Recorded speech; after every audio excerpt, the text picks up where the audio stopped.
Hello, आज मैं corona virus से रिलेटेड जो सांस लेने में तकलीफ होने के बारे में है कि जिसको सांस लेने में तकलीफ होने लगता है तो उसको कोरोना वायरस की संभावना हो सकती है। तो रामदेव जी का एक वीडियो है जिसका लिंक मैं डिस्क्रिप्शन में दे रहा हूँ। तो रामदेव जी ने बताया कि जो लोग 1 मिनट तक सांस रोक सकते हैं उनको कोरोना वायरस हो ही नहीं सकता। तो जो संभावित लोग हैं वो दिन में 3-4 बार ही अपना सांस रोकने को टेस्ट करें, और अगर वो सांस रोक पा रहे हैं और भस्त्रिका टाइप से एक एक्सरसाइज बताते हैं कि अगर वो 1 मिनट में 2-3 भी कर पाते हैं तो इसका मतलब है उनको कोरोना वायरस नहीं होगा। और उनका कहना है कि अगर कोई 1 मिनट तक सांस रोक लेता है तो उसकी इम्यूनिटी बहुत हाई है। और इसके अलावा वो इम्यूनिटी को बढ़ाने के लिए एलोवेरा, गिलोय और आंवला वगैरह को रिकमेंड करते हैं। इसके अलावा वो ब्रीदिंग एक्सरसाइज में कपालभाति और भस्त्रिका को बोलते हैं। तो और दूसरा एक वो और बोलते हैं कि वो करीब 2.5 मिनट तक सांस रोक लेते हैं। तो मेरा ये कहना है कि ये सब गलत बातें हैं। किसी ब्रीदिंग एक्सरसाइज का अपनी इम्यूनिटी से कोई कनेक्शन नहीं है, उसकी लंग पावर से भी कोई कनेक्शन नहीं है। मैं ऐसे बहुत सारे योगा करने वालों को जानता हूँ जो रोज के रोज योगा करते हैं, दूसरे को सिखाते हैं रादर, और उनका जो रेस्पिरेटरी सिस्टम है बहुत ज़्यादा वीक है। उसके बावजूद कि वो ये सब आंवला वगैरह खाते हैं, गिलोय वगैरह खाते हैं, एलोवेरा सब लेते हैं और रोज कपालभाति, भस्त्रिका वगैरह सारी एक्सरसाइज करते हैं, उसके बावजूद उनको साल में 12 के 12 महीने कोल्ड एंड कफ रहता है। ये जो हमारा रेस्पिरेटरी सिस्टम है इसको आप कैसे चेक करें, मैं एक दूसरा तरीका चीज बताता हूं कि इसको चेक भी करने का जरूरत नहीं है। इसको स्ट्रांग कैसे करना है, मेन चीज तो वो है ना कि आप कोरोना से कैसे अपने आप को तेजी से विद इन 1 और 2 डेज आप इंप्रूव कर सकते हैं। तो उसके लिए पहले तो मैं ये जो सांस रोकने के बोल रहे हैं कि इससे इम्यूनिटी बढ़ती है, वो मैं प्रूव करके दिखाता हूँ कि वो गलत बात है। और वो गलत बात कैसे है वो मैं आपको बताता हूँ अभी। तो आप सुबह उठकर पहले 5-10 मिनट रेस्ट कर लें, उठ के बैठ जाएं, अपने आप को नॉर्मल कर लें। नॉर्मल करने के बाद में आप अपना सांस रोकिए और देखिए कि आप कितनी देर तक सांस रोक पाते हैं।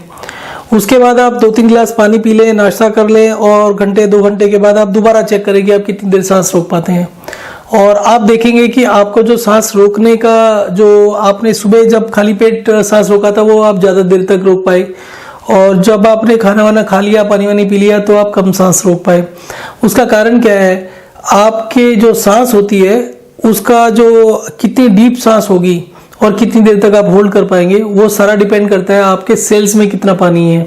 तो जब आप इतना पानी पी लेते हैं, 2-3 गिलास खाना खा लेते हैं, आपका डाइजेस्टिव सिस्टम के प्रोसेसेस चालू हो जाती हैं, तो आप कम देर तक सांस रोक पाएंगे। तो दूसरे केस में यहाँ पर चांसेस ये हैं कि आप कम सांस रोक पाएंगे। तो जो भी लोग इस वीडियो को देख रहे हैं और वो इसको टेस्ट करते हैं तो कमेंट्स में अपना दोनों का रिजल्ट क्या आया था वो बताएं।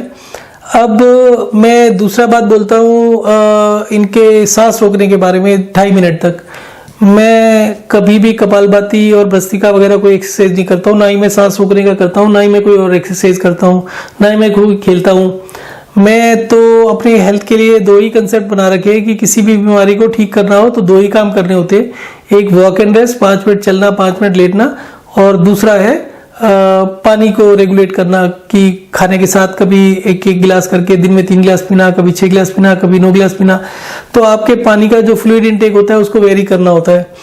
तो मैंने परसों सुबह अपना सांस को रोक कर देखा कितनी देर तक कर पाता हूँ।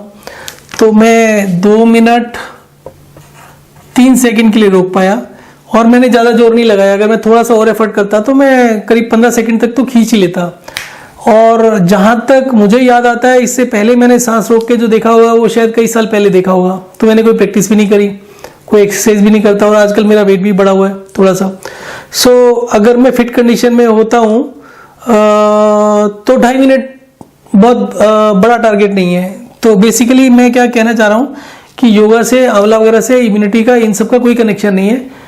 आपकी टेम्परेरी तौर पर इम्यूनिटी कुछ बढ़ सकती है अगर आपने बहुत टाइम से विटामिन सी की चीज़ें नहीं ली हैं। तो अगर आप लेंगे 2-4-5 दिन तो हेल्प करेगा, बट ये अनलिमिटेड तरीके से आप रोज के रोज आंवला वगैरह लेते रहेंगे या गिलोय लेते रहेंगे वो नुकसान नहीं करेगा, ऐसी बात नहीं है। आप रोज के रोज लेंगे, आपकी बॉडी में फिर फ्लूइड ज़्यादा स्टोर होने लगेगा और दिक्कत होगी। अगर आप रोज के रोज एक्सरसाइज करते हैं, अनुलोम विलोम करते हैं, कपालभाति करते हैं, तो आपके जो रेस्पिरेटरी ऑर्गन्स हैं वो थोड़े से स्ट्रांग हो सकते हैं, पर आपका जो सपोर्टिव सिस्टम है पूरी बॉडी वो वीक हो जाएगी। आपका जो पानी है वो रेस्पिरेटरी ऑर्गन्स में कम होगा, बाकी जगह ज़्यादा होगा। पर जैसे ही कोई वायरस या कुछ आएगा तो मेरे ख्याल से तो वो एकदम से जो इम्यूनिटी आपने बिल्डअप करी थी वो एकदम से तहस नहस हो जाएगी।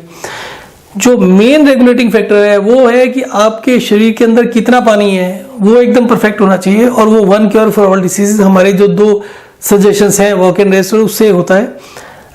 ये तो मैंने आपको बता ही दिया। तो इसके अलावा मैं जो अपने साथ एक्सपेरिमेंट किए हुए हैं वो बता देता हूँ। अगर कोई 36 घंटे के लिए फ्लूइड इनटेक को बंद करता है, खाने को चालू रखता है और सिर्फ पानी को बंद करता है, तो उसकी अगर नॉर्मल उसकी जो सांस लेने का जो स्पीड है वो अगर 16 बार सांस ले पाते 1 मिनट में, तो वो करीब 8 से 10 पर आ जाएगी जब डिहाइड्रेट करेंगे। एक्सेस डिहाइड्रेशन नहीं करना है, ठीक डिहाइड्रेशन करना है। उसके कुछ रूल्स हैं कि कितना पानी कब किस समय पीना चाहिए, वो मैं अभी डिस्कस नहीं करूंगा। सो आप मेरे दूसरे वीडियोस में देख सकते हैं। तो मैं अपने दूसरे वीडियो का लिंक दे दूंगा जिसमें मैं ये एक्सप्लेन करता हूँ कि ये जो हमारा हाइड्रेशन डिहाइड्रेशन प्रोसेस है और जो वॉक एंड रेस्ट है, उससे हमारे सांस लेने का जो प्रोसेस है वो कैसे इंप्रूव होता है। जब हम वॉक एंड रेस्ट करते हैं तो उसमें क्या होता है कि जो हमारी सेल्स में एक्सेस फ्लूइड होता है वो निकल जाता है, और वो मैक्सिमम निकल जाता है, और उसकी वजह से हमें बहुत तेजी से फायदा होता है। तो हमें अगर इम्यूनिटी बढ़ानी है तो योगा से कोई भी फायदा नहीं होने वाला, 1% भी फायदा नहीं होने वाला। रादर नुकसान होगा जिन लोगों ने कभी लाइफ में योगा नहीं किया और वो कोरोना वायरस से बचने के लिए योगा कर रहे हैं, तो उनको कोरोना वायरस होने के चांसेस और बढ़ जाएंगे। अब मैं एक इसी टॉपिक के ऊपर एक और यूट्यूब चैनल में एक और वीडियो था, डॉक्टर एजुकेशन के नाम से चैनल है, मैं उन्होंने क्या कहा अब उसके बारे में बताता हूँ। हाँ, तो दूसरा जो वीडियो जिसका मैं रिव्यू आज कर रहा हूँ वो डॉक्टर एजुकेशन के नाम से चैनल है, उनका लिंक भी मैं डिस्क्रिप्शन में दे रहा हूँ। तो ये बोलते हैं कि ये जो सांस रोकने का जो टेस्ट है वो कोई ऑथेंटिक नहीं है और उसके ऊपर रिलाई नहीं करना चाहिए। और वो बोलते हैं कि जो रामदेव जी हैं, जो महानुभाव हैं, उनको ऐसी बातें नहीं करनी चाहिए, उनको शोभा नहीं देता है, वो गलत बोल रहे हैं। तो वो कहते हैं जिनको टीबी होती है, सीओपीडी होता है, मुझे नहीं पता सीओपीडी क्या होता है, स्मोकिंग करते हैं या जो नॉन एक्सरसाइजर्स हैं या जो ओवरवेट लोग हैं, उन लोगों को 1 मिनट तो छोड़िए 30 सेकंड भी सांस 20 सेकंड भी सांस रोकना मुश्किल होता है। वो बोलते हैं जी हमारे दिल्ली में पोल्यूशन बहुत है और पोल्यूशन की वजह से ज़्यादातर लोगों के लंग्स खराब हो चुके हैं। तो उसके अलावा जिनको पैनिक अटैक होता है, अस्थमा अटैक होता है, छींकें आ रही होती है, फीवर हो रखा होता है, तो उनको भी सांस को रोकने में दिक्कत होती है। अभी मैं एक चीज़ बोलना चाहूँगा, जिनको साइनस और स्नीजिंग है, जिनको छींकें वगैरह आ रही हैं, मेरे यूट्यूब चैनल पर बहुत से लोग हैं जिनको 4-4, 5-5 साल से छींकने की प्रॉब्लम थी और वो 100-100, 150-150, 200 छींके मारते थे सुबह के टाइम पर उठकर। उनको 24 घंटे के अंदर ठीक किया है, 36 घंटे में, सॉरी। तो उसको पानी को कम करके, रेगुलेट करके, कितना पानी किस समय पीना है और वॉक एंड रेस्ट कैसे करना है, वो करके सिर्फ 24 घंटे में ठीक हो जाता है।